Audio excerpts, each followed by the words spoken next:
അവിടെ ചെന്നപ്പോ എന്നെ ഞെട്ടിച്ചൊരു കാര്യം, അവിടെ ഒരു മുറിയിലാണ് സത്യമാഷ് താമസിക്കുന്നത്.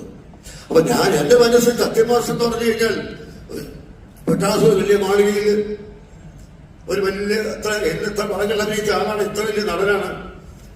അപ്പോ ആരോ സംസാരിച്ചപ്പോ, ഒച്ചത്തിൽ സംസാരിച്ചപ്പോ പെട്ടെന്ന് ഒരു നടി പറഞ്ഞു, അതിനെ പറഞ്ഞു മാഷാകത്തുള്ളൂ. അപ്പൊ ഞാൻ ഏത് മാഷാണ്? സത്യമാഷ മുറി, ആനന്ദപ്പ മുറി സത്യമാഷയുടെ മുറിയാണ്. അപ്പൊ ഞാൻ അത്ഭുതപ്പെട്ടു. വേണം എസ് ടി പിള്ള ഒരു മുറിയില്, ഇവിടെ ഗോവിന്ദൻകുട്ടി ഒരു മുറിയില്, അടുപ്പൊക്കെ ഒരു മുറി, അതിനിടെ ഒരു മുറി സത്യമാഷ താമസിക്കുക നടക്കുന്ന കാര്യമാണ്. അന്ന് അങ്ങനെയായിരുന്നു മലയാള സിനിമ. പക്ഷേ അപ്പോഴും പതുക്കെ സംസാരിക്കേ സത്യഭാഷ മുറിയിലുണ്ടെന്ന് പറയുമായിരുന്നു. അതായിരുന്നു സത്യൻ മാഷക്ക് അവർ കൊടുക്കുന്ന ആദരവ്. അതുപോലെ അദ്ദേഹം മുറിക്ക് പുറത്തിറങ്ങിയാൽ എല്ലാവരും